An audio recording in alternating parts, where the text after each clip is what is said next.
திருப்பத்தூரில் டாக்டர் அம்பேத்கர் பிறந்தநாளை முன்னிட்டு 29.21 கோடி ரூபாய் மதிப்பீட்டில் 1581 பயனாளிகளுக்கு நலத்திட்ட உதவிகள் வழங்கப்பட்டது. மாவட்ட ஆட்சித்தலைவர் சிவசவுந்தரவல்லி தலைமையில் நடைபெற்ற நலத்திட்ட உதவிகள் வழங்கும் நிகழ்ச்சியில் சிறப்பு அழைப்பாளர்களாக சட்டமன்ற உறுப்பினர்கள் நல்லதம்பி, தேவராஜ், வில்வநாதன் ஆகியோர் கலந்து கொண்டு சிறப்புரையாற்றினர். செங்கல்பட்டு மாவட்டம் காட்டாங்குளத்தூரில் 5 கோடி தாட்கோ நிதியில் கட்டப்பட்ட மாணவியர் தங்கும் விடுதி திறப்பு விழாவில் செங்கல்பட்டு சட்டமன்ற உறுப்பினர் வரலட்சுமி மதுசூதனன் கலந்து கொண்டு ரிப்பன் வெட்டி திறந்து வைத்து பார்வையிட்டார். நிகழ்ச்சியில் காட்டாங்குளத்தூர் ஒன்றிய குழு தலைவர் உதயா கருணாகரன் உள்ளிட்டோர் கலந்து கொண்டு சிறப்பித்தனர். பெரம்பலூர் அருகே பேரலை கிராமத்தில் உண்டு உறைவிட பள்ளியில் நாய் கடித்து தனியார் மருத்துவமனையில் சிகிச்சை பெற்று வரும் பள்ளி சிறுமி புவனேஸ்வரியை தமிழக போக்குவரத்து துறை அமைச்சர் சிவசங்கர் மருத்துவமனைக்கு நேரில் சென்று நலம் விசாரித்தார். தொடர்ந்து மருத்துவர்களிடம் மாணவிக்கு வழங்கப்படும் சிகிச்சைகள் குறித்து கேட்டறிந்தார். இந்நிகழ்வின் போது பெரம்பலூர் சட்டமன்ற உறுப்பினர் பிரபாகரன் உள்ளிட்ட பலர் உடனிருந்தனர். கடலூர் மாவட்டம் புவனகிரி பகுதியில் தங்களது வாழ்வாதாரத்தை பாதுகாக்க மணல் குவாரி திறக்க வேண்டும் என மாட்டு வண்டி தொழிலாளர்கள் கோரிக்கை விடுத்துள்ளனர்.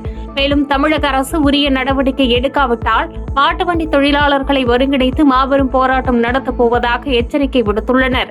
அவங்க வண்டி லாரி வச்சு மண் அடிக்க முடியாத மாட்டு வண்டி வச்சு அடித்தா அவங்களுக்கு கம்மியாக இருக்கும். அதனால எத்தனையோ வீடு கட்டாதே அப்படியே இருக்கு. அதை கொஞ்சம் தயவு செய்து மாட்டு வண்டி மணல் குவாரிக்கு அனுமதி கொடுக்கவும். தமிழ்நாடு உள்ள மாட்டு வண்டிக்காரங்களும் எல்லாருமே கஷ்டத்தில் தான் இருக்காங்க. தயவு செய்து அதை கொஞ்சம் போட்டு இந்த பூரா பேருக்கும் மணல் குவாரி போட்டு விடுங்க. இவங்க ஆட்சி வந்து இதே போடுறேன்னு சொல்கிறாங்க. எத்தனையோ முறை அதிகாரியை பார்த்துருக்கோம், எத்தனையோ முறை கலெக்டரை பார்த்துருக்கோம், எத்தனையோ பேர் ஆர்ப்பாட்டம் நடத்திருக்கோம். இதுவரையிலும் ஒன்றும் அதை பற்றி யோசனையே பண்ணலை. இப்பயும் கேட்கறதுக்கு உங்களுக்கு எல்லாம் ரெடியாக கையெழுத்து போட்டு எல்லாம் ஆயிடுச்சு, மேலேருந்து ஜிஓ வந்தால் உங்களுக்கு போட்டுருவோன்னு சொல்கிறாங்க. ஜிஓ இதுவரை வரல. என்னைக்கு போட போறாங்க, என்ன செய்ய போறாங்கன்னு தெரியல. கடலூர் மாவட்டம் திட்டக்குடி அருகே கோழியூர் கிராமத்தில் அம்பேத்கர் பிறந்தநாளை முன்னிட்டு 346 பயனாளிகளுக்கு இலவச வீட்டுமனை பட்டாவை தொழிலாளர் நலன் மற்றும் திறன் மேம்பாட்டுத்துறை அமைச்சர் கணேசன் வழங்கினார். பல வருட கோரிக்கையை தமிழக அரசு நிறைவேற்றியுள்ளதாக தமிழக அரசுக்கு பயனாளிகள் நன்றி தெரிவித்தனர். புதுச்சேரியில் தீவிர வாகன சோதனையில் ஈடுபட்டிருந்த போலீசார் காரில் போதைப் பொருட்களை கடத்தி வந்த நபரை கைது செய்தனர். கைதான நபரிடமிருந்து ₹75,000 மதிப்புள்ள சுமார் 70 கிலோ தடை செய்யப்பட்ட குட்கா உள்ளிட்ட பல்வேறு போதை வஸ்துக்களை பறிமுதல் செய்த போலீசார் அவர் மீது வழக்கு பதிவு செய்து நீதிமன்றத்தில் ஆஜர்படுத்திய பின்னர் காலாப்பட்டு மத்திய சிறையில் அடைத்தனர்.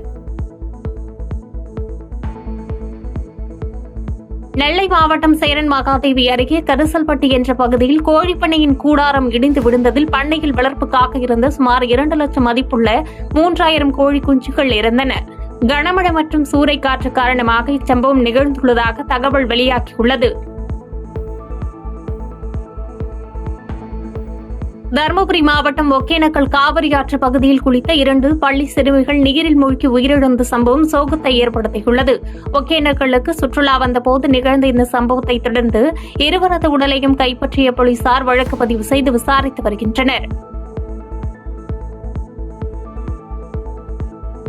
நாகப்பட்டினம் மாவட்டம் ஒரத்தூர் அரசு மருத்துவக் கல்லூரி கலையரங்கத்தில் அம்பேத்கரின் 135வது பிறந்தநாளையொட்டி 1252 பயனாளிகளுக்கு 31,20,36,824 மதிப்பீட்டில் நலத்திட்ட உதவிகள் வழங்கும் விழா நடைபெற்றது. இதில் மாவட்ட ஆட்சித்தலைவர் ஆகாஷ், தமிழ்நாடு மீன்வளர்ச்சி கழக தலைவர் கௌதமன், கீழ்வேலூர் சட்டமன்ற உறுப்பினர் நாகி மாலி ஆகியோர் கலந்து கொண்டு பயனாளிகளுக்கு நலத்திட்ட உதவிகளை வழங்கினர். செய்திகளை உடனுக்குடன் தெரிந்து கொள்ள கீழ்கண்ட கேபிள் மற்றும் டிடிஎச் நெட்வொர்க்குகளில் எம்நாடு செய்தி தொலைக்காட்சியை காணுங்கள். பாதகம் செய்பவரை கண்டால் நாம் பயம் கொள்ளலாகாது பாப்பா. மோதி மிதித்துவிடு பாப்பா, அவர் முகத்தில் உமிழ்ந்துவிடு பாப்பா. அண்மை செய்திகளை உடனுக்குடன் தெரிந்து கொள்ள இணைந்திருங்கள் எம்நாடு தொலைக்காட்சியுடன்.